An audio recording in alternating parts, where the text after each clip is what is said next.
I think if I hear you call me Becky one more time, six-pack, I'm gonna pop your tops. All six of them.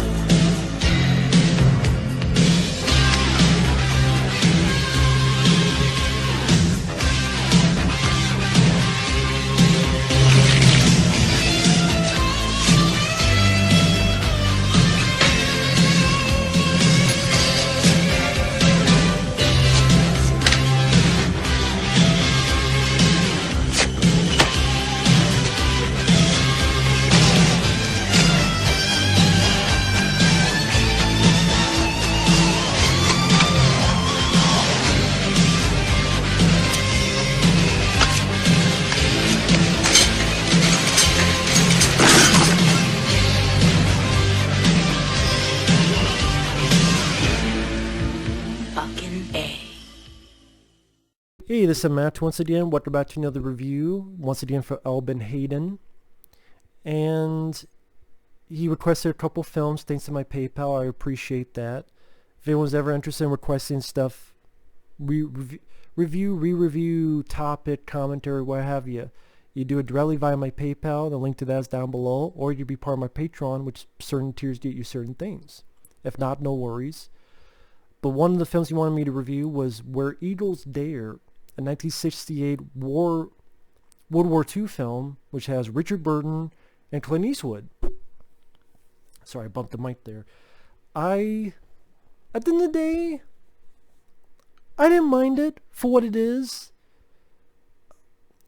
I would say if I'm looking for a Clint Eastwood World War II film, I would probably rather rewatch Kelly's Heroes, which I remember liking that film. This one, I don't think it needed to be 2.5 hours long. It's a pretty damn long movie.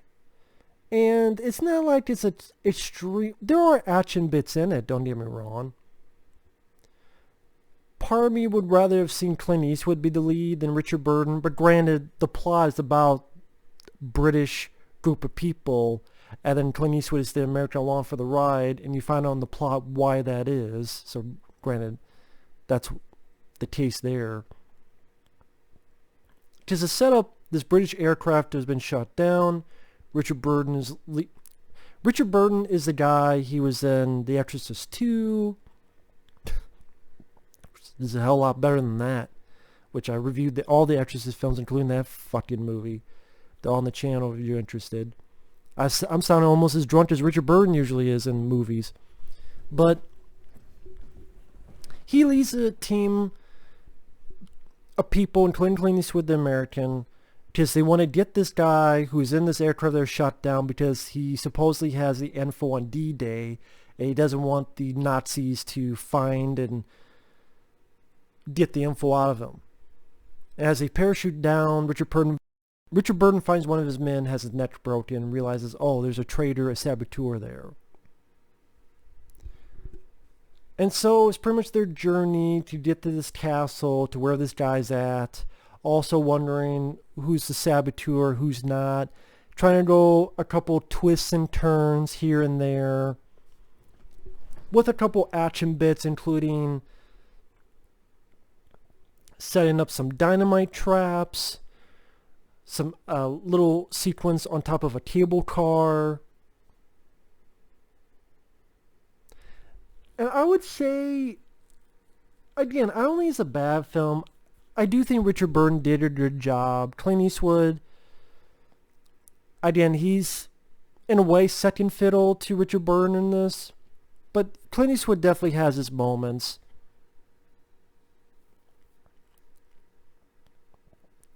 I find it funny that at one point they're supposed to be Germans, but neither one has an accent. I guess apparently that's not needed in order to pretend to be a Nazi or a German. Because they get into a tavern with other German officers. Richard Burton definitely sounds British, and Clint Eastwood, well, sounds like Clint Eastwood. And people just buy it. I know maybe it sounds ignorant of me to say, but wouldn't Germans at that time have some kind of accent? Or at least think twice, like, wait a minute, why do you sound like that? Who are you? Are you a double agent? Maybe I'm just thinking too much into it. I don't know.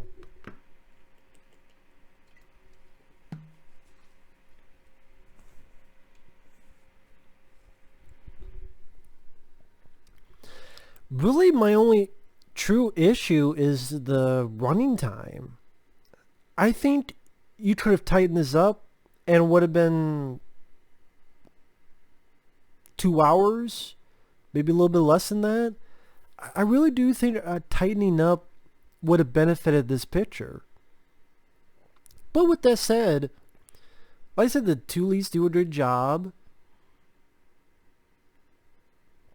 There's a little fight that the two have with some others in a car, and they escape and there's a car crash. At times they blow up some stuff. Eastwood stabs some people in the neck. Granted, it's 1968, so you're not going to get anything that graphic. Setting up dynamite traps. There's a point later on where they're driving, they set up these traps and they purposely rig them, drive by them in order for these trees to blow up and try to blot the incoming enemy vehicles.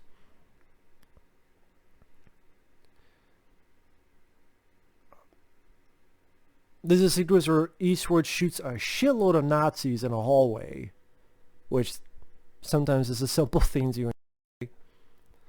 But like I said, Richard Burton gets a bit more of the action sequences because he was the star of the film and because at this point he was the more established name. I mean, Clint Eastwood had done some stuff, but this is 1968. This is before Dirty Harry and other movies of that nature. But he was known for The Man with No Name trilogy, other movies of that avenue. Again, Richard Burton, like I said, does fine. Part of me wishes this was like a Michael Caine. Like if Michael Caine, Michael Caine would have worked out better for me than Richard Burton. Again, Richard Burton does fine, but I'm really liking the idea of Michael Caine the more I think about it, because I really like Michael Caine. I think he would have been even better than Richard Burton. Again, not to slide off Richard Burton, but Michael Caine would have been I would have liked that a lot more. I had to see Michael Caine in Clint Eastwood, because I saw Michael Caine with Stallone and Victory and Dick Carter and Michael Caine with other actors. I like Michael Caine. I don't know why I keep thinking Michael Caine. I don't know. It tries to do a couple twists here and there. Some critics say they were confused. I wouldn't say I was confused. Just getting more into spoilers starting now. At one point, Richard Burton turns his gun on Eastwood and says he's military intelligence. But then you realize that no, he was faking it because he needed to get the names and contacts. Just what you find out is that the guy they're rescuing is actually an actor pretending to be this guy who might know the D-Day info.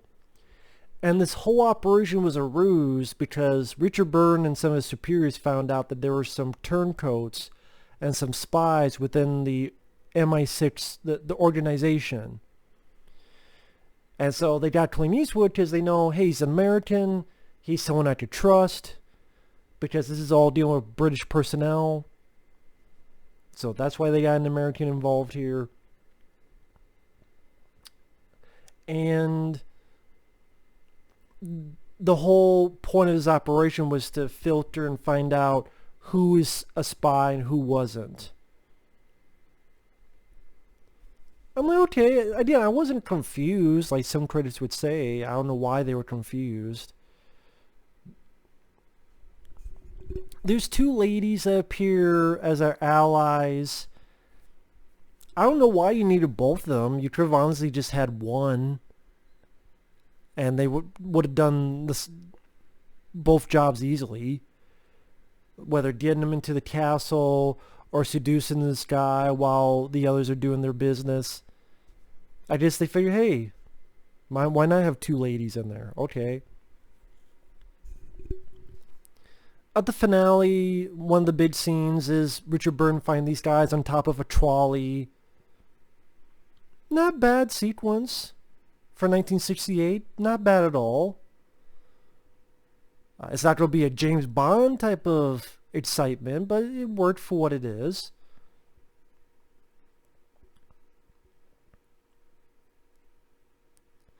For the most part, like I say, it was okay because I like Clint Eastwood. I had not seen this before, so nice to see this as part of Eastwood's filmography.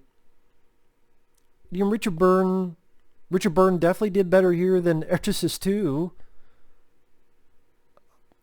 So a couple of the action sequences are fine. Like when they need to escape and Eastwood shoots the shit out of a lot of Nazis in a hallway.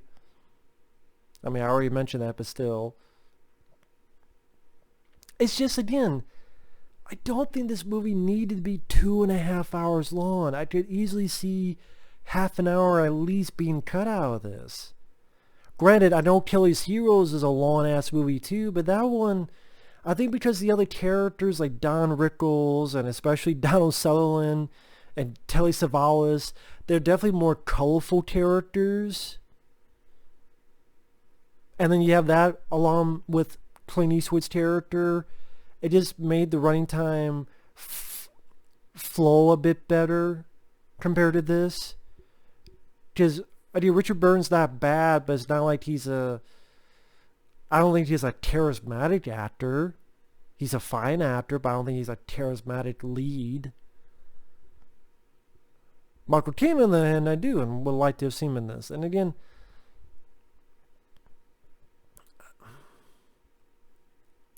yeah, shorten the movie by 40 minutes.